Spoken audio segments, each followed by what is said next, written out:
warahmatullahi wabarakatuh. Alhamdulillah,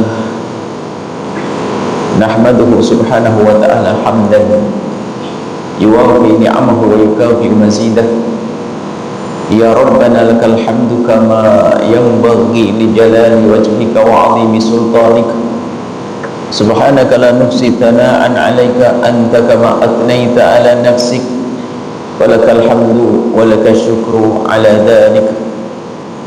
Allahumma salli wa sallim ala habibina sayyidina Muhammadin wa ala alihi wa ashabihi wa tabi'ina lahum bi ihsanin ila yaumiddin. Allahumma ya Rabbana wa ya ghafiradz dzunubi ighfiriz dzunub wa ya mufarrijal kurubi farrijil kurub wa ya satiral uyub bisturil uyub ya 'allamal ghuyub bi barakatil habibil mahbub. Urzuqna ya Rabbana taubata qabla al-maut wa syahadata 'inda al-maut wal jannata ba'da al-maut. Amma ba'd. Yang sangat kami cintai, kami muliakan,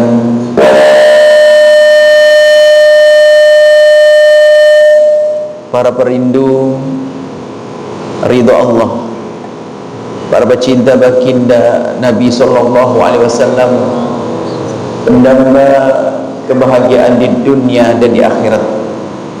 Alhamdulillah, pada saat ini kita bisa berkumpul di sini, lintaskan panjatan doa.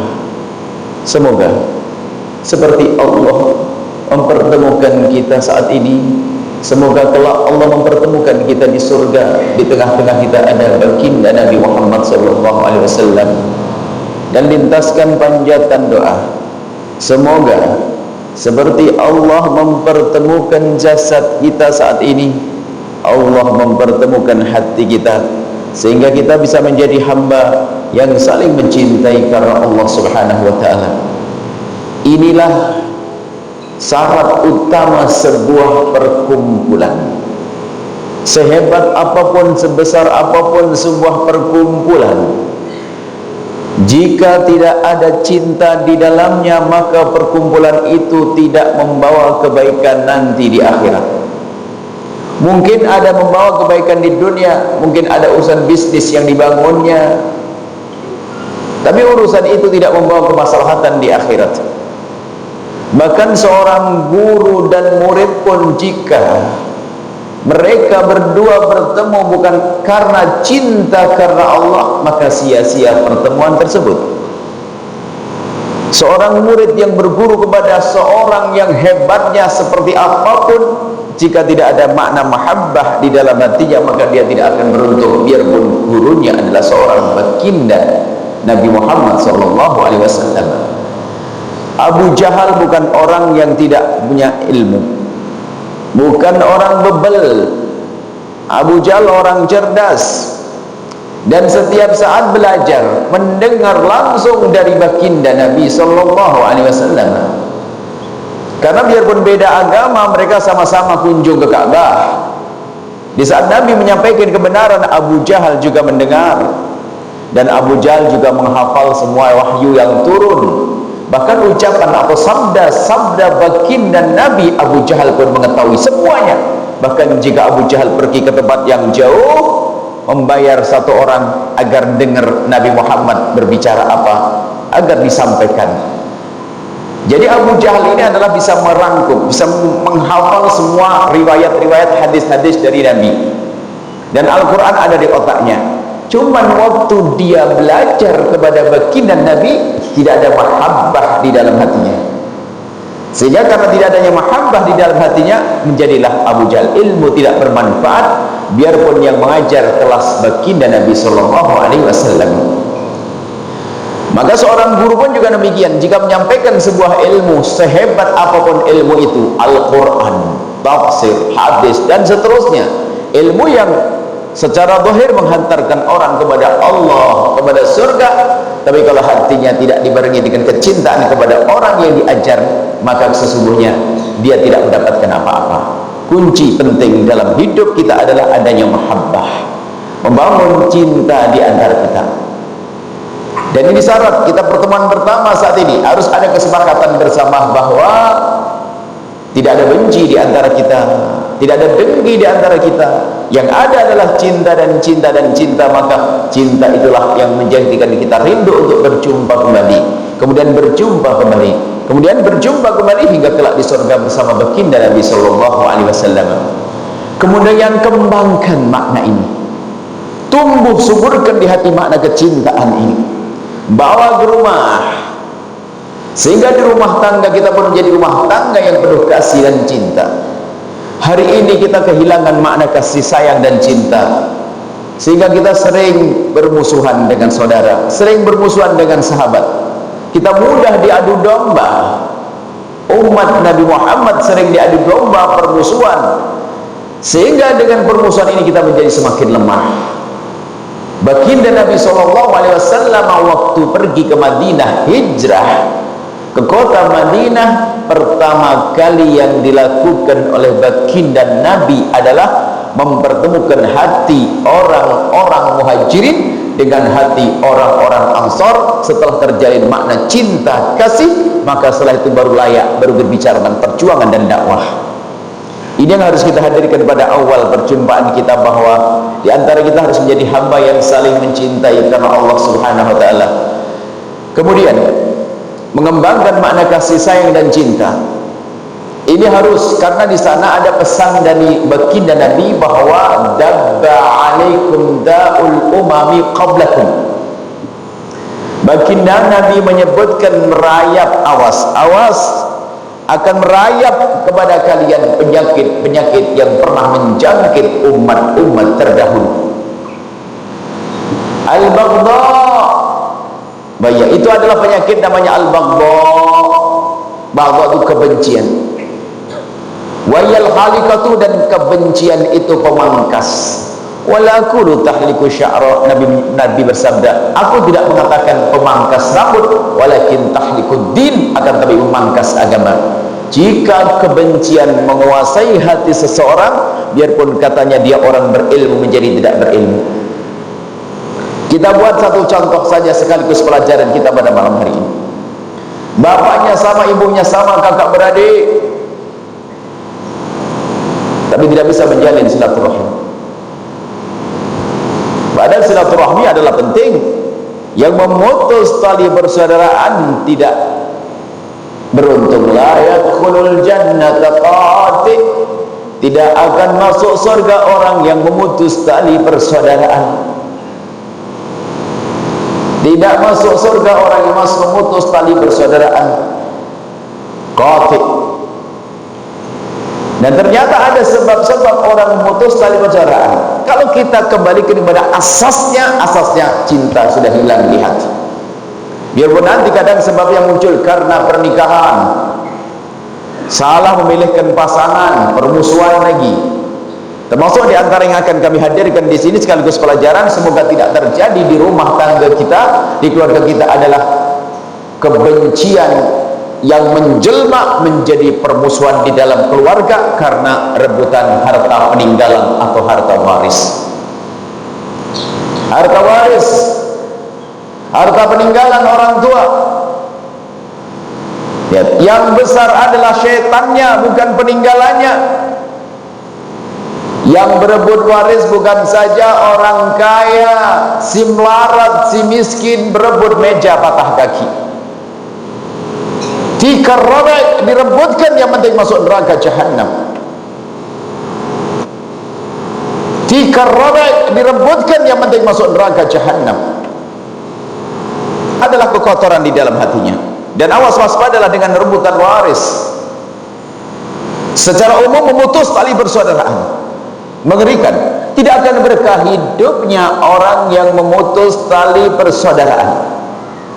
Panas hidupnya, gersang hidupnya, tidak ada cinta di dalam rumah tersebut, petaka, tidak ada kebahagiaan di dalam rumah tangga tersebut. Yang berebut waris, dia telah melakukan 3 dosa sekaligus, 3 dosa besar sekaligus. 1 dosa saja sudah cukup untuk masuk neraka jahanam, apalagi 3. Tiga dosa tersebut adalah: yang pertama, dosa memutus tali persaudaraan karena bermusuhan dengan adiknya, dengan kakaknya. Yang kedua, dosa besar karena merebut hak saudaranya.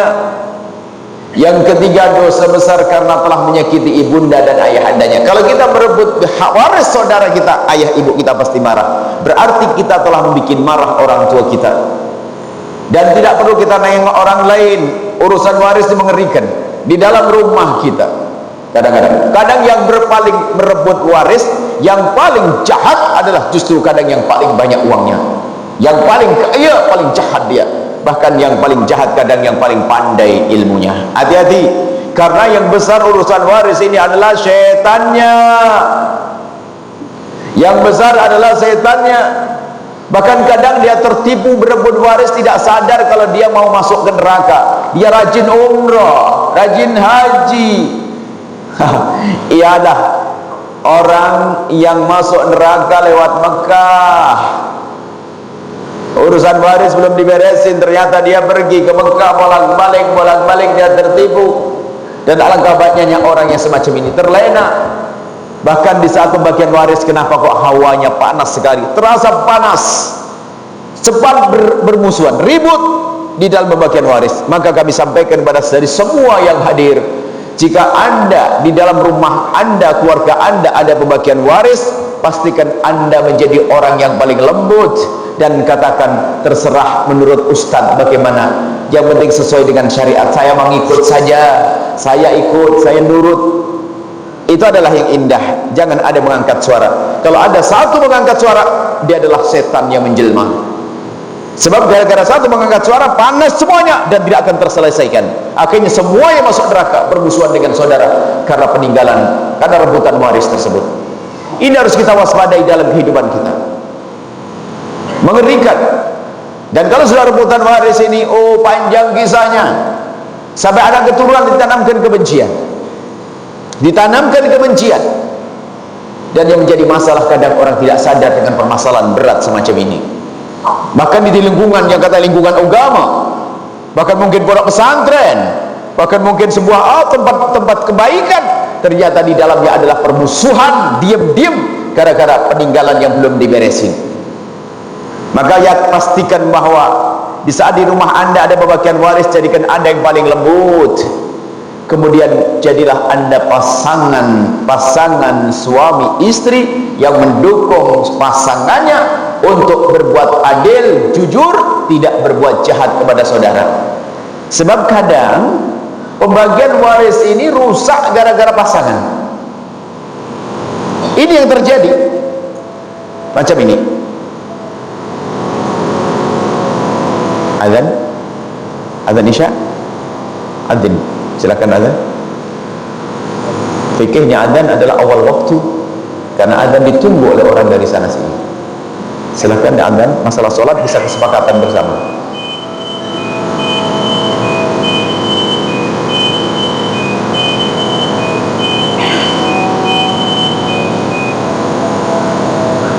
Silakan.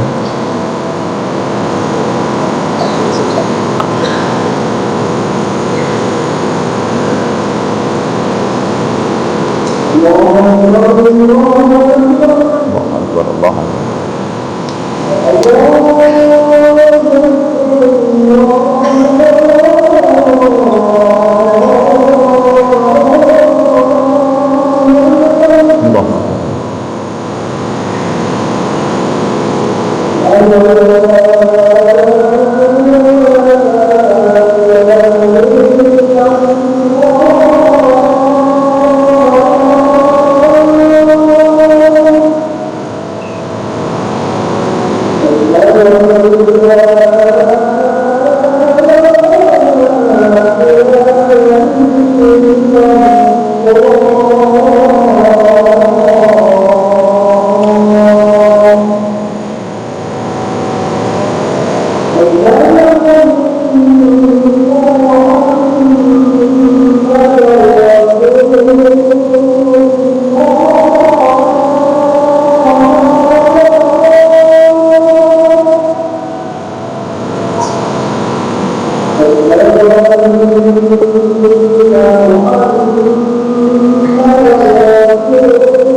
Gimana? Ya, lanjut. Bismillah. Fikihnya demikian, adzan itu kalau di menara dikumandangkan di awal waktu, karena adzan itu ditunggu oleh masyarakat di sekitar masjid. Adapun mendirikan sholatnya bisa kesepakatan bersama. Bahkan dalam fikihnya, kalau tukang adzan itu mendapatkan gaji, maka haram menunda adzan dari awal waktu. Ini fikihnya. Tapi kalau tukang adzannya itu cuma-cuma, percuma tak pakai ini, maka karena tidak punya kewajiban. Jadi tugas muadzin adalah yuraqibul waqt, memperhatikan kapan waktu masuk, karena ditunggu oleh orang yang ada di luar sana, awal waktu. Baik, kita lanjutkan. Begitu mengerikannya permusuhan, gara-gara kebencian ada di dalam hati, tidak ada cinta tadi. Urusan waris, Masya Allah, waris itu kan warisan rezeki nomplok, rezeki yang jatuh kepada kita dari orang tua kita, tanpa jerih payah kita, tanpa susah payah kita mendapatkannya. Akan tapi di situ setannya besar, padahal itu harta yang paling berkah. Ya Allah, ketahui itu harta yang paling berkah. Ibundamu, ayahandamu mengumpulkannya dengan cinta, ingat kita. Tapi kalau kita mengambilnya dengan cara rakus, jahat, maka ketahuilah kesengsaraan buat kita. Ayo kita koreksi diri, jangan sampai ada permusuhan karena peninggalan di rumah kita, jangan sampai ada permusuhan karena warisan di rumah kita. Kadang pasangan itu menjadi sebab permusuhan. Pernah suatu ketika kita membagi waris, sudah selesai berlima, kakak beradik berlima, oke, bini bagian begini ini sudah oke, pulang masing-masing ke rumah. Tiba-tiba salah satu dari mereka telepon lagi, anak perempuan telepon, ketemu suaminya main di rumah. Tiba-tiba, Buya, tolong ditunda, di cancel, pembagiannya nanti lagi. Rupanya sampai di rumah ketemu setan pakai kopiah putih yang meracuni istrinya akan mempermasalahkan urusan waris. Maka kami ingatkan kepada anda, wahai para suami, jika istrimu lagi pembagian waris, katakan pada istrimu, wahai istriku, jangan mengambil sepeser pun yang bukan milikmu. Kalau kau memang istriku, istri solehah, bantu istrimu agar jujur, agar tulus di dalam pembagian waris. Dan wahai para istri yang solehah, jika suamimu lagi ada pembagian waris di keluarganya, tolong ajari suamimu, wahai suamiku, jangan mengambil satu rupiah pun yang bukan milikmu. Serahkan kepada ustaz agar dibagi dengan cara yang adil, yang benar, sesuai dengan petunjuk syariat Nabi Sallallahu Alaihi Wasallam. Ini kadang dilupakan. Subhanallah, perbuatan waris sampai hari ini. Sampai kalau kita masuk kampung mana bicara tentang waris, di situ ada perbuatan waris. Berarti alangkah banyaknya orang punya dosa besar memutus tali persaudaraan. Sementara Nabi bersabda, la yadkhulul jannata qati, tidak masuk surga orang memutus tali persaudaraan. Bahkan kadang yang suka berebut waris itu tampak rajin sholat di masjid, rajin berzikir, jago salawat, ahli salawat, tapi ternyata dia busuk dengan berebut waris saudaranya. Merebut waris saudara adalah dosa besar dengan 3 dosa: dosa durhaka kepada orang tua, dosa mengambil harta saudara, dan dosa memutus tali persaudaraan. Kemudian urusan pembagian waris itu sebaiknya adalah dipercepat, jangan menunda-nunda, dipercepat. Bahkan kalau seandainya mayat belum dikubur, kita membaginya lebih bagus, masih hati sejuk, terenyuh, tidak perlu menunda-nunda. Bahkan ada sebagian yang berkata macam nih, ayah meninggal dunia, ibu masih hidup, katanya Pak, jangan dibagi dulu karena ibu masih hidup. Ini kan bahaya. Terus maksudnya ibu suruh meninggal? Na'udzubillah. Bagi dan ibu mendapatkan bagian daripada waris ayahanda, dan anak-anak mendapatkan bagian semuanya. Ini waris harus hati-hati. Akan tapi biarpun waris itu harus segera dibagi dengan cepat, waris harus dibagi dengan cepat, juga harus ada rambu-rambunya, ada aturannya. Kapan warisan itu segera dibagi? Yang pertama adalah setelah utang-utang kepada Allah itu dibayar. Seperti dia punya kafarah, punya fidyah, punya hutang kepada Allah yang belum bayar, dipotong dulu, dikeluarkan untuk membayar hutangnya kepada Allah. Yang kedua, hutang kepada sesama manusia. Kalau punya hutang sesama manusia, hendaknya segera dibayar. Jangan langsung dengan berita dari ustadz, kata Buya suruh cepat bagi waris, ayo cepat dibagi sebelum ditagih utang ayah, sebelum ada yang meminta utang. Nah ini tidak boleh, beresin dulu utangnya. Kemudian pun sampai habis harta, tapi utang orang tua kita terbereskan, terselesaikan. Cuman kadang anak jahat lari dia, daripada ditagih utang mending kita ambil. Naudzubillah. Itu anak durhaka, durhaka, durhaka, durhaka. Kemudian yang ketiga adalah berkenaan dengan urusan kewajiban akan atas harta, yaitu zakat. Misalnya ada kedai besar atau satu kedai atau satu usaha besar, toko kedai ya. Ada kedai besar, pas bulan itu harusnya membayar zakat, belum membayar zakat keburu meninggal dunia, maka tidak boleh diwaris kecuali zakat yang dikeluarkan terlebih dahulu. Yang keempat adalah wasiat. Kalau orang tua ada wasiat, hendaknya dipenuhi wasiatnya dulu. Tapi wasiat macam mana yang harus dipenuhi? Bilang dulu dong. Tidak semua wasiat boleh dipenuhi loh ya, hati-hati. Jangan mentang-mentang orang tua berwasiat langsung dipenuhi. Oh enggak, ada wasiat yang haram dipenuhi, ada yang wajib dipenuhi. Maka tanyakan kepada ustaz, tanyakan, tinggal wasiatnya apa. Kalau wasiatnya haram, misalnya, nah kalau abah meninggal nanti tolong ada separuh hartaku kasihkan untuk itu anak-anak muda yang mau judi. Nah, ya tak boleh, dah wasiat tak boleh dipenuhi. Jadi ada wasiat-wasiat yang tak boleh dipenuhi. Baru setelah wasiat yang boleh, yang wajib dipenuhi terpenuhi, yang kelima adalah biaya perawatan jenazah. Biaya perawatan jenazah. Setelah itu baru diwaris. Ingat, ini peringatan bagi kaum muslimin dan muslimat yang punya kebiasaan bagus di dalam keluarganya. Kalau ada yang meninggal dunia lalu banyak bersedekah dengan mengadakan selamatan, tahlilan dan sebagainya, haram menggunakan harta peninggalan orang tua. Ayo ini hati-hati, tidak boleh menggunakan harta peninggalan orang tua, karena harta peninggalan orang tua itu milik bersama. Kalau semuanya tidak mengizinkan, nggak boleh. Kalau anda ingin bersedekah, ingin membuat acara besar-besaran, nyembelih sapi, nyembelih kerbau, dari kocek anda, jangan dari harta peninggalan. Cuman hari ini kadang pelatah salah, mentang-mentang anak terbesar, tertua, lalu berkata sembelih sapi abah. Ini bukan milik abah lagi, abah sudah wafat. Sapi ini sapi warisan milik bersama. Besoknya kerbau, yang punya utang ngenes sakit, aduh kerbau gue disembelih lagi, besok apa lagi, tidak boleh. Makanya harus ada ilmunya. Jangan sampai anda punya tradisi baik di masyarakat kita, tapi ternyata anda melakukan yang haram. Harta peninggalan tidak boleh digunakan untuk selamatan, untuk mengadakan semacam tahlilan dan sebagainya, tidak boleh. Harus dari kocek anda. Kalau memang dari peninggalan orang tua, harus kesepakatan, persetujuan semua ahli warisnya yang sudah bisa diajak ngobrol, yakni tidak ada anak kecilnya. Kalau sudah mereka mengizinkan semuanya, baru boleh. Tapi kalau tiba-tiba seenaknya sendiri, mentang-mentang dia yang tertua atau yang paling ustaz, sebelah kerbau, tidak boleh, itu haram. Ini harus diwaspadai tentang urusan-urusan yang namanya waris. Kadang kita itu sembrono. Kemudian kalau waris tidak dibagi, naudzubillah, panjang kisahnya, permusuhan antara saudara-saudara tidak ada hentinya. Ya, kita harus waspada dalam hal-hal yang semacam ini. Ini adalah sebuah contoh. Permasalahannya adalah ada hilangnya cinta di hati. Kalau ada cinta, jangankan kok kakak, adik, lain ayah, lain ibu. Kalau sudah ada cinta, rela kok memberi hadiah.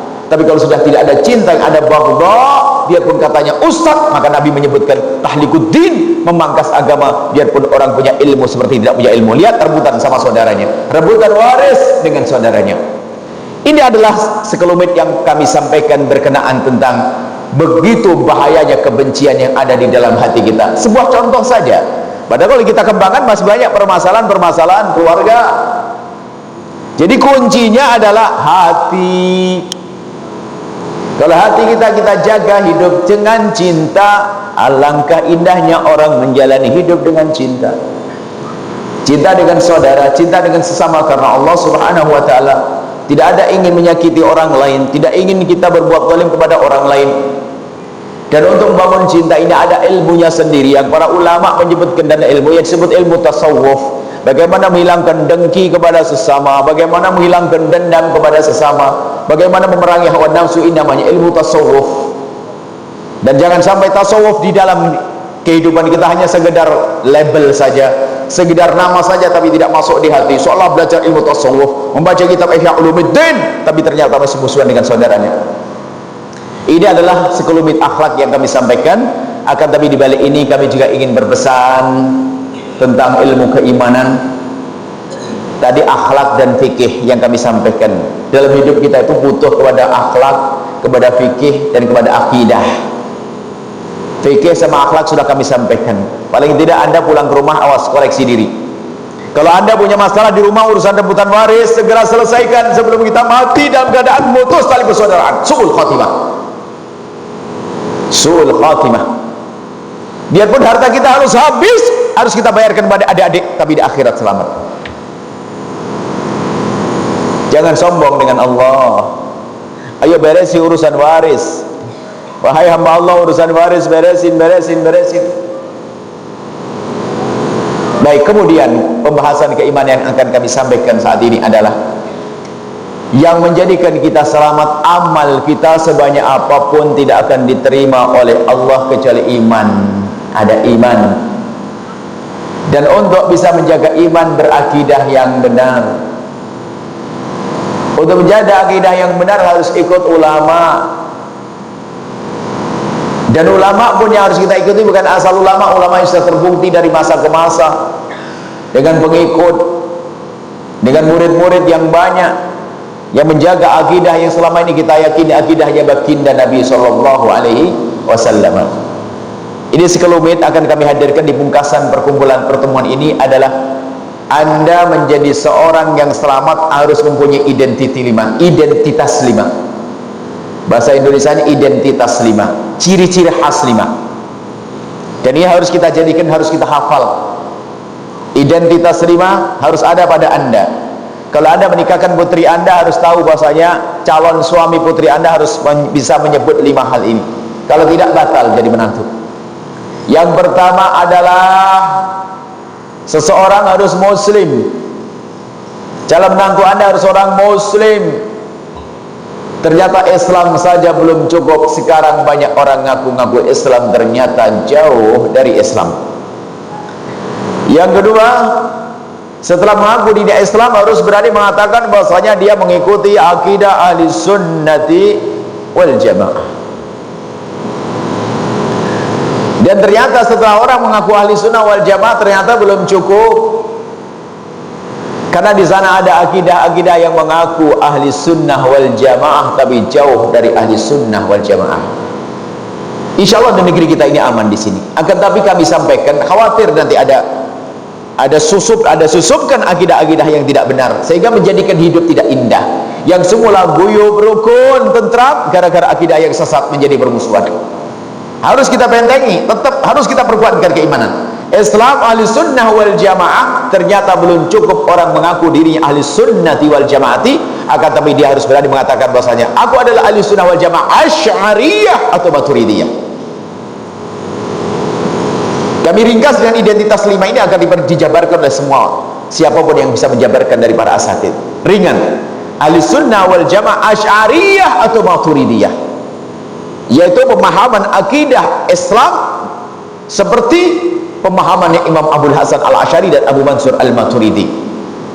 Mungkin Anda tidak terlalu pusing deh, mungkin tidak pernah mengerti selama itu ada Asy'ari, Maturidi, apa sih? Bingung. Dulu gak perlu yang demikian ini, cukup ahli sunnati wal jamaati. Cuman sekarang mulai ada orang ngaku-ngaku ahli sunnah, padahal kerjaannya nyaci maki saudaranya, kerjaannya mengolok-olok saudaranya, sehingga kita perlu memberikan identitas khusus bahwasanya ahli sunnah wal jamaah yang benar adalah ahli sunnah wal jamaah asy'ariyah maturidiyah. Anda ini asy'ari maturidi. Kalau Anda tahu berikut ini, kami ingin kami uji Anda ini betul tidak pengikut maturidi dan asy'ari. Nah ini kan dulu tes. Kami akan menyenandungkan satu nada, barangkali Anda bisa menghafal. Allah wujud kidam baqa mukhalafatu rahawa isi. Coba ulang. Allah wujud kidam baqa mukhalafatu lil hawadisi qiyamuhu binafsihi wahdaniyah kudrah iradah. Lah kalau Anda masih menghafal ini ciri bahasanya Anda adalah ahli sunnah wal jamaah asy'ariyah tadi. Selama ini mungkin Anda tidak pernah mengerti, tapi Anda itu adalah Asy'ariyah dengan ciri-ciri sifat 20. Ini sebuah ciri saja, pendalamannya nanti. Berarti sudah benar Anda ini, Anda sudah berada di akidah yang benar. Makanya hati-hati kalau jika ada sebuah sekolah, akidah bagi saya adalah yang paling mahal. Jika di sebuah sekolahan ternyata tidak mengajarkan sifat 20 atau bahkan mengatakan sifat 20 tidak benar, hati-hati, Anda jangan masukkan anak Anda ke sekolah tersebut. Pasti Anda akan rusak setelah itu. Sifat 20 adalah dijelaskan oleh para ulama dari masa-masa. Sifat Allah sangat banyak, di antara sifat-sifat Allah ada sifat 20. Karena di balik sifat 20 ini ada perdebatan yang perlu dijelaskan agar orang tidak sesat. Tentang wujud Allah, di sana ada mengingkari wujud Allah. Tentang sifat kudrah, iradah dan seterusnya, undang-undang perdebatan, sehingga dijelaskan oleh para ulama. Sehingga dengan sifat 20 itulah ciri akidah Ahlussunnah wal Jamaah, Asy'ariyah dan Maturidiyah. Kemudian setelah itu tidak cukup dengan Asy'ariyah Maturidiyah. Islam, Ahlussunnah wal Jamaah, Asy'ariyah Maturidiyah. Yang keempat adalah tasawuf. Ikut manhaj ahli tasawuf di dalam urusan amaliyah ibadah. Sufi, tasawuf, sufiyah. Kalau sudah ada orang ngaku ahli sunnah wal jamaah kok anti tasawuf, nah ini bermasalah. Memang kita tidak pungkiri bahwa di sana ada orang ngaku tasawuf tapi tasawuf palsu, tasawuf pemalas, jarang sholat, tasawuf nggak sholat namanya itu. Tasawuf yang sejati, tasawufnya Ghazali, tasawuf Imam Qushairi. Setelah mengaku dirinya tasawuf tidak cukup. Sekarang kesalahan tasawuf itu dianggap sebagai satu disiplin ilmu yang boleh dipelajari karena membersihkan hati. Kadang ada orang ngaku sufi tapi masih sesat. Di antaranya apa? Tidak mau bermadhab. Maka ciri yang kelima adalah bermadhab. Islam, Ahlussunnah wal Jamaah, Asy'ariyah Maturidiyah, Tasufiyah, bermadhab. Ikut madhab. Madhab Syafi'i di negeri kita. Nanti kita ke Maroko ada madhab Maliki. Di India ada madhab Hanafi. Ini ada. Jadi madhab bermadhab salah satu dari 4 madhab. Kalau tidak Syafi'i, Maliki, Hambali. Kalau tidak Hanafi, Maliki, Syafi'i, Hambali. Salah satu. Jadi kalau kita punya identitas ini, insya Allah kita berada di dalam akidah yang benar. Ini adalah hanya satu rambu-rambu saja. Baru nanti perlu dijabarkan tentang bagaimana pembelajaran akidah Ahlussunnati wal Jamaah Asy'ariyati. Akan tapi bagi kami adalah pertolongan pertama atau untuk mengetahui mula-mula apakah orang yang dalam lingkaran akidah yang benar, cukup tanya dengan 5 hal. Kalau dia bisa menjawab 5 hal ini, berarti insya Allah dia dalam lingkaran yang benar, yaitu dia adalah seorang muslim atau Islam, Ahlussunnah wal Jamaah, Asy'ariyah, kemudian Maturidiyah, Asy'ariyah dan Maturidiyah, kemudian Sufiyah, kemudian yang terakhir bermadhab. Sebab hari ini ada orang yang sok kita tidak perlu bermadhab, kita langsung ada Al-Quran dan Sunnah Nabi SAW. Ini seolah-olah mengatakan bahwa Imam Syafi'i tidak mengikuti Al-Quran dan Sunnah Nabi Sallallahu Alaihi Wasallam. Ini adalah gambaran atau hal yang perlu kami sampaikan pada pertemuan singkat ini. Kalau seandainya nanti ada pertemuan akan kita tambahkan lagi bahwasanya di dalam pelajaran kita harus mengandung 3 hal. Ada ilmu fikih yang kita hadirkan, tadi fikih mawaris, kemudian ada juga masalah tasawuf, akhlak, kemudian setelah itu barusan kita hadirkan masalah akidah. Kita ingin diskusi saja. Mungkin ada yang dipertanyakan dari hamba-hamba terkasih Allah. Persilakan yang mau ditanyakan, biar lebih nyantailah. Karena di balik pertanyaan itu kami mengetahui apa yang terjadi di tempat ini.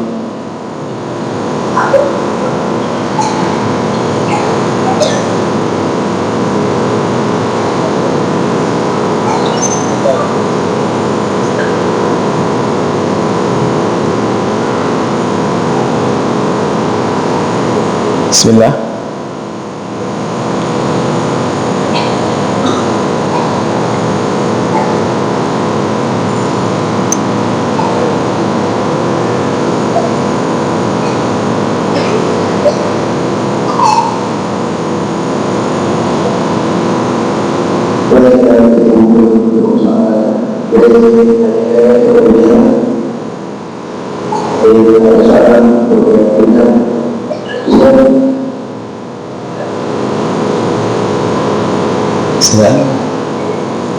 Boleh dipertanyakan.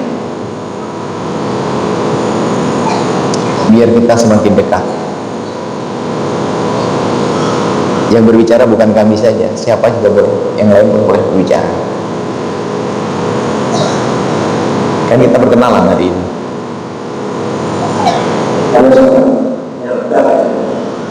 Tidak ada dari sebelah kiri, mic-nya, mic-nya.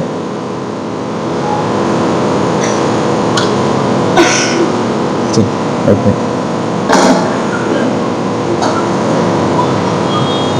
Tiada mic wireless.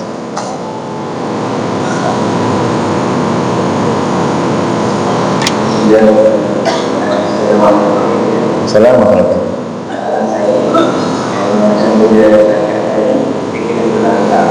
Gimana?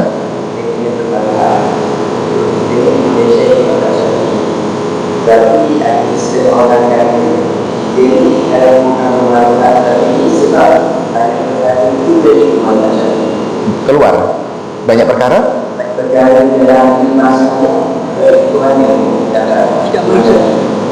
tidak ikut mazhab Syafi'i. oh Banyak hal tidak ikut mazhab Syafi'i. Masya Allah. Kita harus tahu bermadhab itu apa sih. Bermadhab itu mengikuti ulama. Bermadhab itu mengikuti ulama. Kurang lebihnya, sederhananya bermadhab itu mengikuti ulama.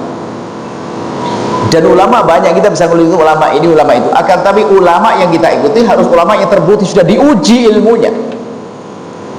Dan ilmunya diuji itu adalah dengan pengikut, dengan pensyarah dan seterusnya. Imam Syafi'i dengan ilmunya punya murid banyak, menjelentrehkan, menjelaskan tentang ilmunya, menjelentrehkan ilmunya. Maka kita bermadhab itu maknanya mengikuti ulama. Sehingga kalau ada orang nggak mau bermadhab, dia adalah orang paling sombong. Lalu ikut siapa Anda? Oh, saya kepada Al-Quran dan hadis Nabi. Dikasih Al-Quran sama kutubus sittah, suruh cara sholat tanpa mengikuti ulama, nggak ketemu. Sebab nggak ketemu cara sholatnya gimana, bulat dia sampai 5 tahun sampai mati belum sholat dia. Jadi makna bermadhab mengikuti para ulama. Dan ulama-ulama empat madhab ini karena terbukti ilmunya dari masa ke masa, dijelaskan, dijabarkan, disimpulkan, dijabarkan, disimpulkan, dijabarkan, disimpulkan sampai ke kita. Ini adalah sudah terjadi diskusi panjang di antara para ulama, sudah sampai kepada kita, sudah masak, tinggal kita mengamalkannya. Makanya itulah namanya bermadhab. Kemudian di antara mereka terjadi perbedaan pendapat. Imam Nawawi berbeda dengan Imam Rafi'i, Ibnu Hajar berbeda, ada perbedaan. Maka kalau ada Imam Syafi'i mengatakan, pendapat madhab Syafi'i mengatakan ini boleh, ternyata ketemu tidak boleh, bukan berarti kita tidak ikut madhab Imam Syafi'i. Karena perbedaan di dalam ulama madhab Syafi'i memang ada, dan itu ada banyak, wajar, tidak ada masalah di kalangan ahli ilmu, tidak ada masalah. Karena apa? Imam Ghazali misalnya, Imam Nawawi punya ikhtiar. Imam Nawawi yang sangat banyak berbeda dengan madhab Imam Syafi'i, berbeda dengan orang yang sebelumnya Imam Rafi'i, banyak perbedaan. Cuman perbedaan di antara mereka terjadi dengan diskusi panjang, bukan hanya kita main comot hadis Nabi lalu ngikut berbeda. Saya juga rijal, rijal wa nahnu rijal, mereka orang hebat, saya orang hebat, tiba-tiba langsung mengeluarkan pendapat. Siapa yang mengikuti pendapat kita? Tak ada. Itu ulama-ulama berbeda pendapat, diadu ilmunya sehingga ada kesimpulan-kesimpulan, sehingga ada namanya tarjih. Saya dahulukan Imam Nawawi daripada yang lainnya. Nah, kalau ada kemudian karena pendapat ini banyak, sehingga kalau ada orang mengatakan, wah kamu itu madhab Syafi'i tapi tidak sesuai dengan madhab Syafi'i, berarti dia tidak mengerti madhab Imam Syafi'i. Kita perlu contoh. Kalau ada orang berkata, kamu itu ikuti madhab Syafi'i, tapi kenapa kok banyak amalan-amalan yang tidak ikut madhab Syafi'i? Kita ingin kasih contoh. Mana? Tunjukkan amalan apa yang engkau katakan kami keluar dari madhab Imam Syafi'i. Ini perlu.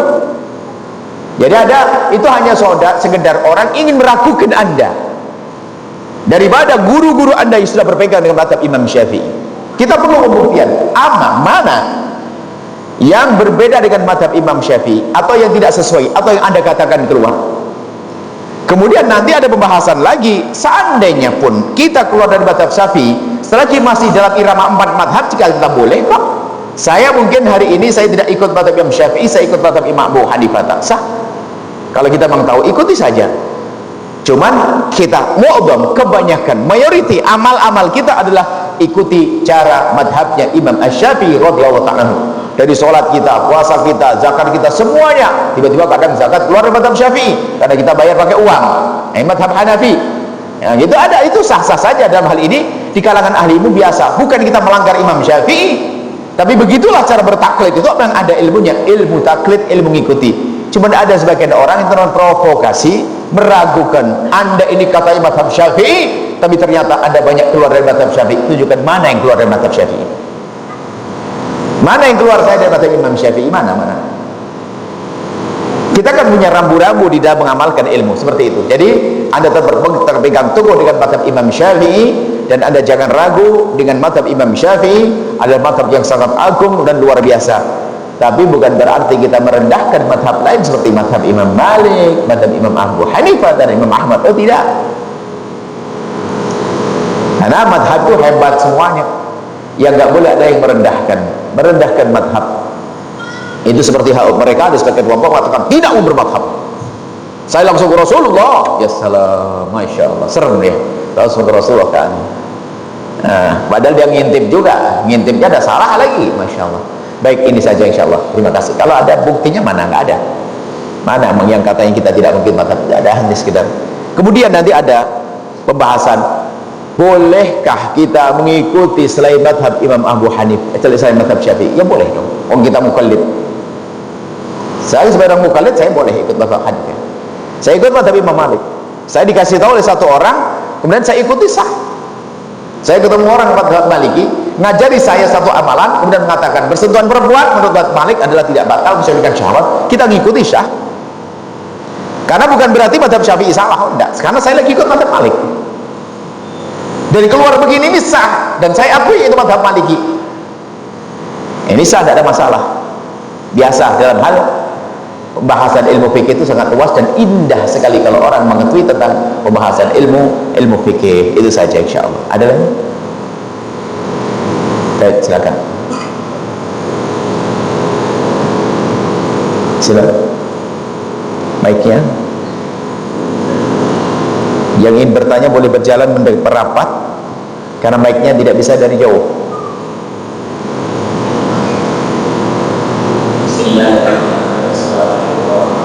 Assalamualaikum warahmatullahi wabarakatuh.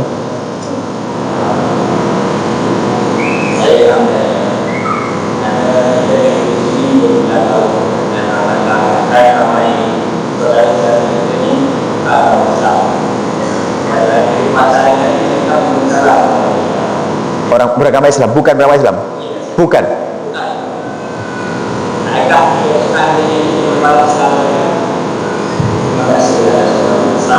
Assalamualaikum. Kalau ada, ya, kalau kita berbeda antara kita memulai salam dan menjawab salam.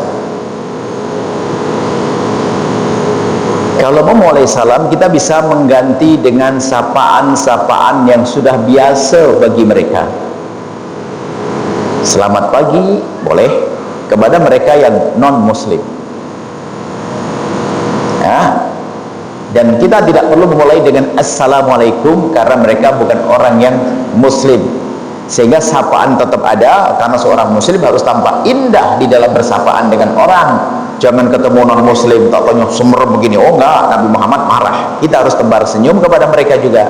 Kita mengucapkan salam, tapi salam sesuai dengan yang tidak bertentangan atau tidak dilarang oleh para ulama di dalam agama kita.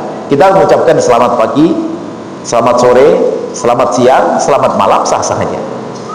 Kemudian di saat mereka mengucapkan assalamualaikum, karena mereka mendoakan kepada kita dengan keselamatan, maka kita pun tidak. Memang ada sebagian ngajari assalamualaikum, racun untukmu, enggak, tidak dianjurkan yang demikian itu.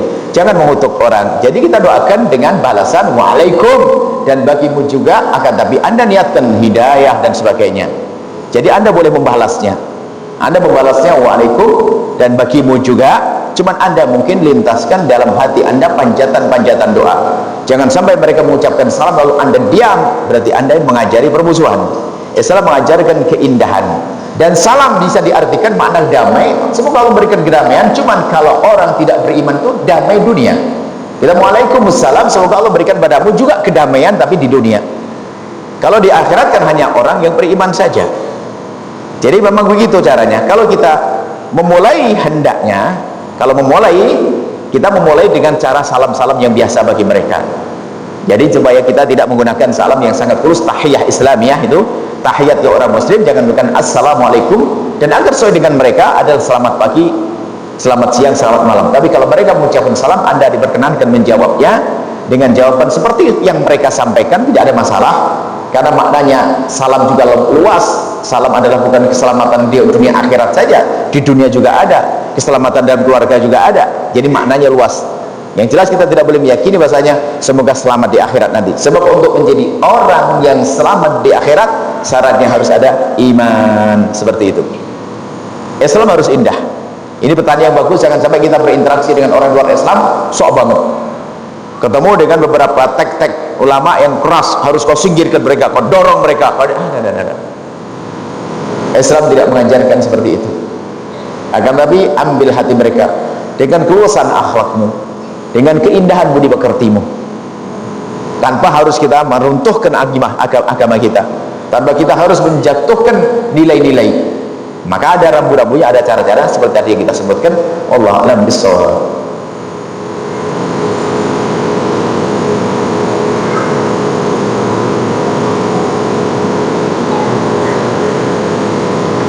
Baik ya.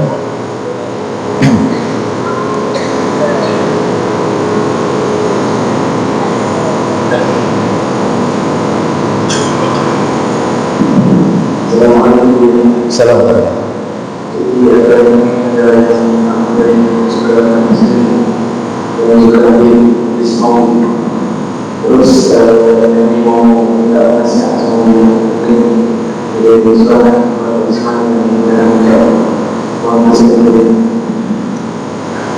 Nasihat untuk majelis maulid yang diadakan di mana-mana, istiqomahlah dengan majelis semacam itu, karena keberkahan yang luar biasa akan didapat di balik majelis perkumpulan untuk berselawat kepada baginda Nabi SAW. Akan tapi jangan lupa, kesempatan hamba Allah berkumpul, tolong beri kepada mereka sesuatu yang mereka butuhkan tentang ilmu-ilmu fardu ain. Jangan sampai hanya majelis maulid dari dulu maulid saja, nggak pernah tambah ngerti ilmu fikihnya, tidak pernah tambah kuat ilmu akidahnya. Singkat 15 menit belajar ilmu fikih wudu, 15 menit fikih tentang takbiratul ihram, minggu depan demikian. Setelah itu ada kajian-kajian yang lainnya. Jadi harus kita berikan porsi ilmu fardu ain. Bukan hanya karena kita majelis maulid yang dibahas, maulid terus tidak ada akhir-akhirnya, sehingga jamaahnya nggak ada berubah. Termasuk nanti masuk akhlak, takut kepada hal yang haram, takut riba. Pembahasan maulid kita hari ini adalah bagaimana kita menghindar dari riba. Seberapa jam Ustaz nyampaikan. Setelah itu maulid lagi, besok adalah kita menghindar dari berjudi. Kan indah sekali. Pertemuan akan datang kita menghindar dari zina. Ada wawasan. Jangan sampai hanya maulid tok. Sayang, karena perkumpulan ini kan Nabi pernah suatu ketika keluar dari masjid, menemukan ada dua kelompok. Kelompok yang pertama adalah orang yang berzikir. Kelompok yang kedua adalah belajar. Lalu Nabi menyanjung, ini bagus semuanya, tapi aku lebih cinta dengan yang ada ilmunya.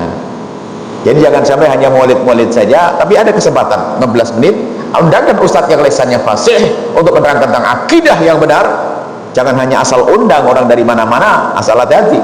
Lebih baik ustadz di kampungnya yang akidahnya benar, itu ustadz kampung itu lebih dahsyat, orangnya ikhlas, tulus, istiqomah, sudah terlatih dia mengajarkan ilmu-ilmu semacam itu. Itu jauh lebih dahsyat daripada kadang-kadang kita terkagum dengan ustadz-ustadz yang tidak tahu dari mana, jauh, tapi nggak ngerti seperti apa. Wah, cerita. Lah kami pun datang ke tempat ini kan bukan kurikulum, hanya saya meraba-raba aja apa yang perlu saya berikan. Justru yang istimewa adalah ustadz kampung Anda yang ngikuti Anda, biarpun mungkin wah dia tidak terkenal, nggak penting terkenal di dunia, tapi dia benar, tapi ada kurikulumnya. Jadi nasihat kami adalah ada kurikulum tentang ilmu akidah dan ilmu fikih dan ilmu akhlaknya. Nah, kalau 1 tahun berkali pertemuan, masya Allah, selesai nanti. Sholatnya benar, puasanya, semuanya indah. Bertambah ilmu bukan sekedar kita menghadiri majlis saja. Itu saja, wallahu a'lam bishawab.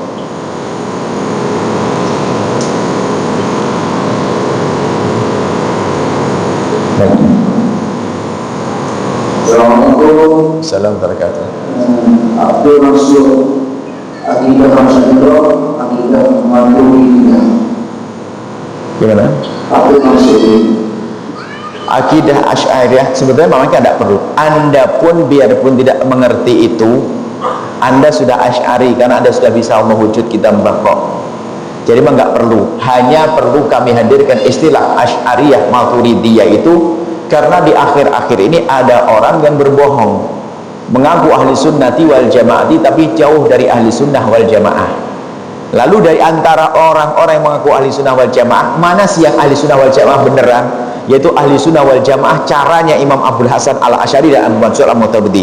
Abdul Hasan al-Asy'ari itu hidup pada permulaan abad keempat Hijriyah, jadi lama. Beliau adalah seorang imam besar, itulah yang merombak pemikiran akidah yang nggak benar dibuang, lalu ditegakkan akidah yang benar, akidah ahli sunnah wal jamaah, sudah dijelaskan ke murid-murid beliau sampai hari ini. Sehingga itu adalah Abu Hasan al-Maturidi. Abu Hasan al-Maturidi adalah dengan pemikiran akidah. Nanti ada Abu Hasan al-Asy'ari, Abu Hasan al-Asy'ari. Nanti Abu Mansur al-Maturidi, orang yang berbeda. Biarpun tempat yang berbeda jauh. Dari Irak kemudian ke daerah Uzbekistan dan daerah Mawar An-Nahar sana tuh. Dari tempat yang jauh tapi kok pemikirannya sama. Inilah nama Abu Mansur al-Maturidi. Cuman kalau di daerah Malaysia, Indonesia itu adalah Asy'arinya. Cuman Asy'ari dan Maturidi bisa digabung karena memang tidak ada pertentangan. Kalau yang Maturidi itu adalah orang Turki, orang yang ada di India itu Maturidi. Kalau daerah-daerah Malaysia sekitar Indonesia adalah Asy'ari. Tidak banyak perbedaan. Kalaupun ada perbedaan nanti bukan perbedaan yang usul, akan tapi perbedaan dalam furu'ul akidah, dalam cabang-cabang akidah. Tidak apa-apa, pertanyaan ini bagus menunjukkan memang Anda ini nggak perlu tahu sebetulnya. Anda sudah benar kok. Anda sudah benar, Anda ini sudah tahu Allah wujud kita bakok sudah benar. Cuman karena di saat ini banyak penyelewengan akidah, kita harus perlu tahu. Makanya kita sebut dengan identitas. Anda ini siapa sih? Kan bingung, nggak ngerti. Saya orang Muslim. Udah, Anda Muslim nggak cukup Muslim saja Anda ini. Cuman Anda tahu. Ahli sunnah kan? Oh iya saya ahli sunnah. Baru kita kan ya kan ahli sunnah kan? Ya. Padahal selama ini ngomong Muslim dok. Di KTP adanya Muslim saja. Tapi identitas Anda lebih dari itu adalah saya Muslim, ahli sunnah wal jamaah, Asy'ariyah, Sufiyah, bermadhab. Seperti itu. Jadi kalau sudah Anda Allah wujud kita bakok, yaitu Asy'ari. Cuman Anda kan nggak ngerti. Gini loh ya. Ilmu wudu, furudul wudu sitatun. Furudul wudu ada 6. Membatalkan wudu ada ini kan. Itu fikih, nggak ada keterangan itu madhab Syafi'i. Kalau Anda sudah mengamalkan sudah sah. Baru disebut Anda Syafi'i, ikut cara madhabnya Imam Syafi'i, baru sah. Jadi pemberian nama saat ini Maturidi Asy'ari itu diperlukan karena di sana ada orang yang ngaku punya akidah ahli sunnati wal jamaati tapi kok jauh dari pemikiran ahli sunnah wal jamaah. Seperti itu. Baik. Mungkin satu lagi dan tutup, selesai.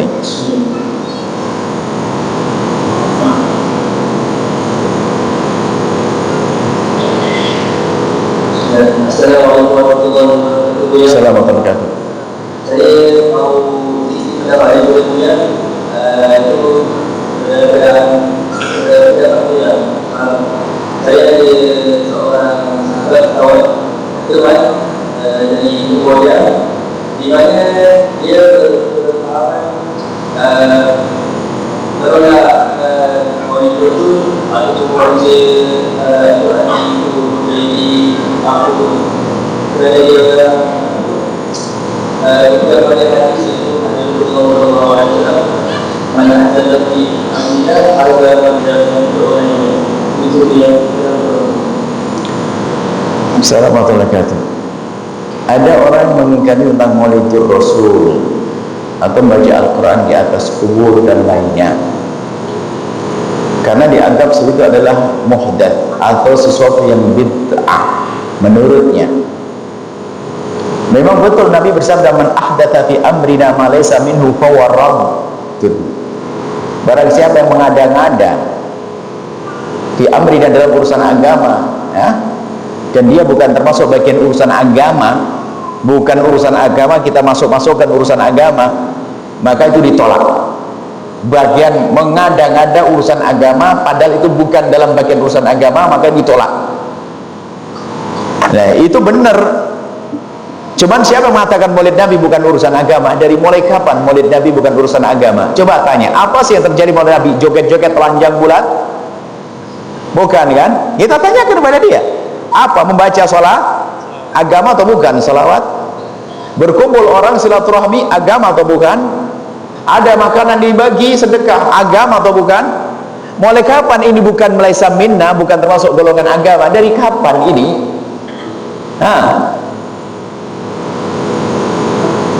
Kemudian membaca Quran di kubur. Yang aneh itu nggak pernah baca Quran di masjid, baca Quran di kubur itu aneh. Itu yang baca Quran di kubur juga baca di rumah. Membaca Al-Quran boleh di mana saja. Anda di atas mobil, di atas kereta boleh, di atas puncak gunung boleh, di rumah boleh, di kubur juga boleh. Mulai kapan baca Al-Quran tidak boleh di kubur? Mana larangan baca Al-Quran di kubur? Di atas kubur mulai kapan ada larangan? Coba buktikan. Yang aneh itu Anda itu tidak pernah baca Quran, tiba-tiba pergi ke kuburan baca Quran, itu baru aneh Anda. Tapi itu orang biasa baca Quran dia, lalu dia membaca Al-Quran di atas kubur. Kemudian selamat. Jadi permasalahan sebagian orang mengatakan bid'ah itu dari otaknya sendiri, tidak dijelentrehkan. Bid'ah itu apa? Kalian sampai mana? Itu kan dari agama. Nah kalau Anda bid'ah itu beneran begini, kalau ada orang meninggal dunia kita buat sholat fardu 4 rakaat di atas kuburnya, nah ini baru, ini aneh-aneh itu. Itu ini melaisa minna, nggak ada pendidikannya ini. Ini sederhananya seperti itu. Kemudian kalau Anda ingin detail masalah bid'ah, nanti pembahasannya bid'ah. Bid'ah itu apa sih? Cara mendefinisikan bid'ah. Nah, itu bid'ah itu adalah sederhana, harus ada definisinya. Tapi dari sabda Nabi tadi sudah menunjukkan adalah isyarat pada satu definisi bid'ah.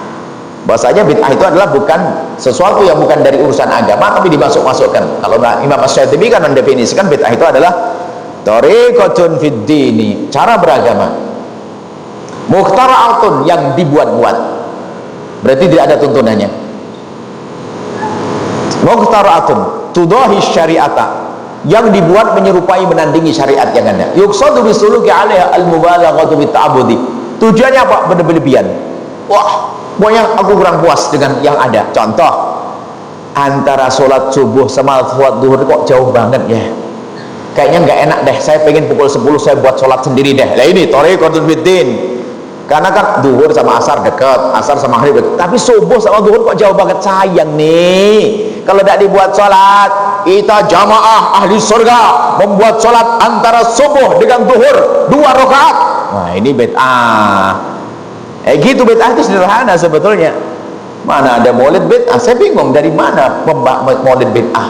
Ya kalau maulid Nabi bid'ah karena di dalamnya adalah perempuan laki-laki joget-joget. Nah ini kurang ajar namanya. Mana ada gitu semuanya. Baik, itu saja. Jadi sederhana. Kalau kita ingin menjelentrehkan tentang bid'ah, kita ada waktu, kita ada pembahasan, bisa dilihat di pembahasan yang pernah kami sampaikan. Ada pertanyaan yang tertulis, apakah hukum apabila seseorang itu mau berjanji berbuat haji niabah, tetapi dia meninggal dunia dahulu sebelum dia menunaikan janjinya? Jadi gini, menghajikan orang lain sekedar berjanji niat, saya akan menghajikan ayah saya akan menghajikan ayah saya. Dia hanya sekedar niat mau haji, kemudian mau menghajikan ayah saya belum meninggal dunia, ayah saya belum sempat haji, saya ingin menghajikan ayah saya. Lah kok belum menghajikan, dia meninggal dunia? Ya kan dia hanya sekedar ingin menghajikan saja. Kemudian yang harus dipahami lagi masalah menggantikan niabah atau menghajikan badal, haji badal. Kita tahu dulu pembahasan haji badal dulu. Haji badal itu ada, niabah anil haji itu ada. Haji badal itu ada, dalam dua keadaan. Yang pertama adalah orangnya sudah meninggal dunia. Yang kedua ma'dub, orang yang masih hidup tapi tak akan mampu untuk melaksanakan ibadah haji biarpun dia masih hidup, maka boleh dibadalin hajinya. Nah, di saat yang membadalin ini syaratnya dia harus sudah melaksanakan ibadah haji. Yang membadalin syaratnya harus sudah ibadah haji. Jadi ini badal ibadah, badal membadali ibadah haji. Syarat yang membadali jika itu adalah kan haji wajib bagi orang tersebut. Wajib, maka yang membadali harus sudah haji dulu. Kalau Anda belum pernah haji kok langsung menjadi badal haji, maka jatuhnya haji kepada Anda, bukan orang yang dibatalin. Nah, ini. Jadi kalau ingin jadi badal haji, kemudian kalau kita ingin menghajikan siapa saja sah. Saya menghajikan siapa saja sah, kapan saja. Mungkin saya sudah pernah haji atau umroh bolak-balik, saya ingin mengumrohin orang tua saya, sah-sah saja. Kalau saya hanya menginginkan saja, saya ingin mengumrohkan ayah orang tua saya, dan sebenarnya sudah selesai dia. Karena tidak ingin melakukan, itu kan azab, ingin melakukan kebaikan dan tidak menjadi sebuah kebaikan. Seperti begini loh, saya mau umroh bulan depan, mati duluan. Selagi itu umroh sunnah nggak menjadi wajib kok. Ya, saya mau umroh, saya hanya mau melakukan saja. Saya ingin membadali, saya ingin menghajikan ibu saya nanti. Saya mau menghajikan, ya sudah. Anda ternyata keburu meninggal dunia, selesai kisah Anda. Kecuali hal tersebut sudah dijadikan nadar, ya. Kalau orang nadar haji, sudah pernah haji, kemudian dia nadar haji, sudah pernah haji, haji yang kedua kan sunnah. Maka kalau haji yang kedua sunnah, kemudian meninggal dunia, haji yang kedua, haji yang pertama, orang haji yang pertama sudah selesai, maka kalau meninggal dunia nggak ada yang diambil dari harta peninggalannya untuk menghajikannya, karena haji setelah yang pertama adalah sunnah. Haji yang dipotongkan dari harta peninggalan nanti wajib. Saya contohkan, ada hubungan dengan warisan tadi, ya. Ada seorang sudah kaya raya, sudah waktunya haji, duit banyak, ratusan ribuan ringgit, jutaan ringgit, belum sempat haji, meninggal dunia, maka wajib dipotong dari hartanya untuk menghajikannya sebelum dibagi sebagai waris. Nah, tapi tadi kisahnya orang pengen menghajikan, apakah ibunya, saudaranya, atau gurunya. Ya, kalau dia tidak jadi haji, untuk dirinya sendiri saja tidak menjadi apa-apa kok, apalagi untuk orang lain. Saya mau haji, padahal saya sudah haji. Saya mau umrah, padahal saya sudah umrah. Kecuali diadarkan, saya nadar mau umrah jika begini-begini, maka kalau dan harus dipenuhi. An-nadar menjadi wajib. Kalau keburu mati maka dipotong dari harta warisannya untuk dijadikan untuk umrah, seperti itu. Wallahu a'lam bishawab. Cukup insyaallah. Masya Allah, kita ada Al-Bahjah, pesantren Al-Bahjah. Pusatnya memang ada di Cirebon sana, di Indonesia, cuman tersebar di penjuru Indonesia. Di antaranya ada di Kijal sana, pesantren Al-Bahjah. Dan kami himbau untuk bisa bergabung, semuanya bisa bergabung, berpartisipasi untuk membesarkan pesantren tersebut, tapi dengan catatan, bagi siapapun yang sudah punya ikatan dengan para guru-guru mulia, tuan-tuan guru, maka tidak boleh memutus dengan tuan gurunya, hanya ingin bergabung dengan kami. Itu adabnya. Kami hanya mengajak bagi orang yang belum punya ikatan kepada guru, ayo bergabung dengan kami. Kalau Anda punya ikatan dengan guru, kalau mau bergabung dengan kami, tidak boleh memutus dengan guru Anda.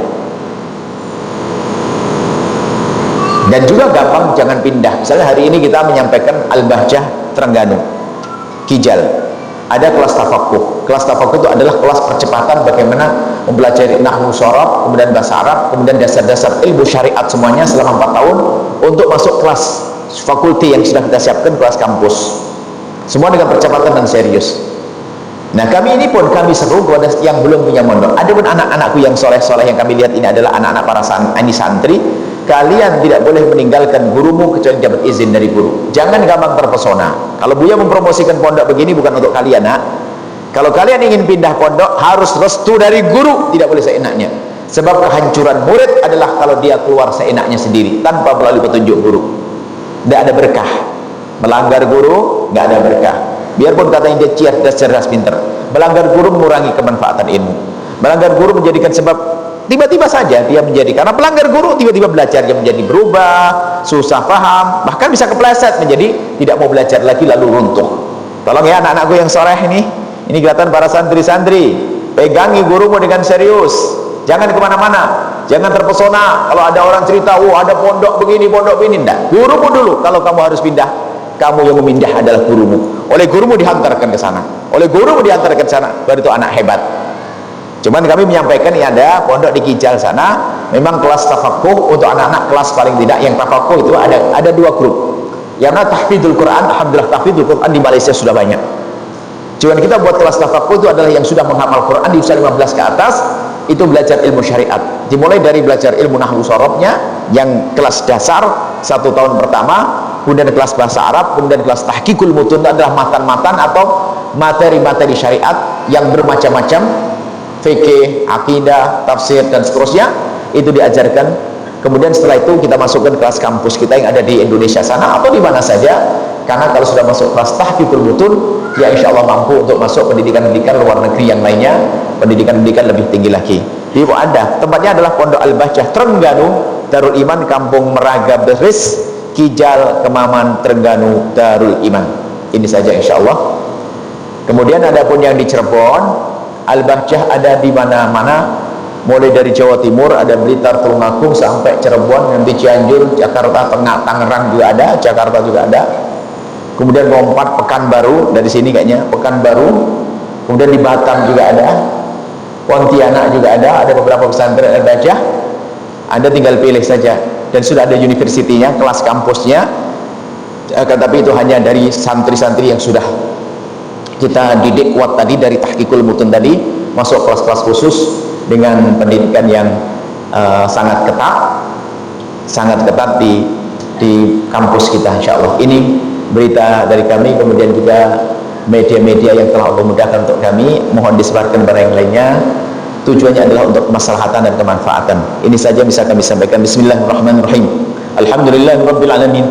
Allahumma sholli ala habibina sayyidina Muhammad wa ala sayyidina Muhammad. Allahumma ya Allah ya Rahman ya Rahim. Ya Allah ya Rahman ya Rahim, wahidat yang maha kasih, pandang kami dengan kasih sayang dan cinta darimu ya Allah. Jadikan kami hamba-hamba yang saling mencintai karenamu ya Allah. Jauhkan kami dari kebencian dan kedengkian. Kami mohon ya Allah, jika ada orang berbuat salah kepada kami, menyakiti kami, zalim pada kami, aniaya kepada kami, menfitnah kami, mengunjing kami mohon ampuni mereka, jangan hukum mereka ya Allah, karena mereka umat kekasihmu Nabi Muhammad. Jika ada orang mengiri dan mendengki kami karena kesuksesan kami mohon ya Allah, berikan kepadanya seperti yang kau berikan kepada kami. Hilangkan dengki dan iri di hatinya ya Allah. Jika kami mendengki kepada siapapun dari hamba-Mu, kami mohon ya Allah, tambahkan kesuksesannya ya Allah, dan hilangkan dengki di hati kami ya Allah. Kami tidak ingin hati kami kotor dengan kedengkian dan kebencian, dan kami mohon ya Allah, jauhkan kami dari memutus tali persaudaraan gara-gara rebutan waris yang saat ini banyak terjadi, bermusuhan dengan saudara karena waris. Yang berebut waris adalah ahli neraka yang berjalan di atas bumi. Kami mohon ya Allah, ya Allah, ya Allah, jika ada di antara yang hadir ini ada hamba-Mu yang bermusuhan dengan saudaranya karena warisan, kami mohon ya Allah, di malam mulia ini lembutkan hatinya ya Allah, kembalikan mereka ke rumah dan keluarga mereka dalam keadaan saling mencintai hingga terselesaikanlah permasalahan waris ya Allah. Jangan biarkan terus berlarut-larut dalam permusuhan ya Allah. Kami mohon ya Allah, jauhkan kami dari meninggalkan salat. Tetangga-tetangga kami jauhkan dari meninggalkan salat. Jika ada di antara mereka ada hamba-Mu yang pernah meninggalkan salat, kami mohon ampuni mereka dan jadikan ahli salat. Jauhkan kami dari berjudi, jauhkan kami dari minuman keras ya Allah. Jauhkan kami ya Allah dari zina yang hina dan kau hinakan itu ya Allah. Zina yang busuk dan hina itu ya Allah. Kami mohon jauhkan kami dan anak-anak keturunan kami dari zina yang hina itu ya Allah. Zina hina di diri, zina hina di keluarga, zina di dunia, dan hina zina di akhirat. Maka kami mohon ya Allah, jika ada di antara kami ada hamba-Mu yang pernah terpeleset dalam hina dan busuknya zina, kami mohon berikan kesadaran kepada mereka dan ampuni mereka ya Allah, dan tutup aibnya di dunia sehingga di dunia tidak terhinakan, dan tutup aibnya di akhirat sehingga di akhirat tidak kau hukum lagi ya Allah. Ampuni mereka, bukakan pintu halal untuk mereka ya Allah. Ya Allah, kami mohon ya Allah yang sempit rezeki lapangan dengan rezeki yang halal penuh berkah, yang sakit sembuhkan, yang punya hutang mudahkan kami dalam bayar hutang-hutang kami. Kami mohon wujudkan keindahan dalam rumah tangga kami, suami istri yang saling mencintai karenamu dengan anak yang soleh solehah yang dibanggakan oleh kekasihmu Nabi Muhammad. Kami mohon ya Allah seperti engkau pertemukan kami saat ini, pertemukan kami kelak di surga bersama kekasihmu Nabi Muhammad. Jangan sampai ada satu pun yang tertinggal dari kami ya Allah. Ya Allah, ya Allah, jaga iman kami, jaga akidah kami, tetapkan kami dalam akidah yang kau ridha ya Allah. Kami mohon ampuni orang tua kami dan guru-guru kami ya Allah. Berikan kasih sayangmu kepada mereka ya Allah, orang tua kami dan guru-guru kami ya Allah. Jika mereka telah mendahului kami, ampuni dan berikan kasih sayangmu di alam barzah dan kelak di padang mahsyar hingga masuk surgamu. Dan yang masih hidup ya Allah, panjangkan umur mereka dalam ketaatan serta sehat walafiat. Dan kami mohon ya Allah, seperti engkau pertemukan saat ini, pertemukan kami kelak di surga bersama kekasihmu Nabi Muhammad. Kami mohon ya Allah, panjangkan umur kami ya Allah, berkailah masjid ini ya Allah, berkailah masjid ini, berikan segala kebaikan kepada yang berjuang di masjid ini, yang mewakafkan tanahnya, membangun di atasnya, yang memakmurkannya ya Allah, yang menghadir tempat ini ya Allah. Berikan kepada mereka segala kebaikan ya Allah, ya Allah, ya Allah. Kami mohon ya Allah, jangan kau jadikan ini pertemuan terakhir kami di dunia ya Allah. Kami ingin bertemu lagi di dunia dalam keadaan lebih baik hingga kelak di surga ya Allah. Panjangkan umur kami semua dalam ketaatan serta sehat walafiat. Berikan kepada kami semua husnul khatimah, mati dalam keadaan iman. Dan kami mohon ya Allah, jadikanlah ucapan kami di akhir hayat kami kelak saat Engkau hendak mencabut nyawa kami. Kami ingin saat itu ya Allah, hati dan lidah kami mampu mengucapkan kalimat agung dan mulia, la ilaha illallah sayyidina Muhammadur Rasulullah, la ilaha illallah sayyidina Muhammadur Rasulullah, la ilaha illallah sayyidina Muhammadur Rasulullah sallallahu alaihi wasallam. Rabbana atina fid dunya hasanah wa fil akhirati hasanah wa qina adzabannar. Sallallahu alaihi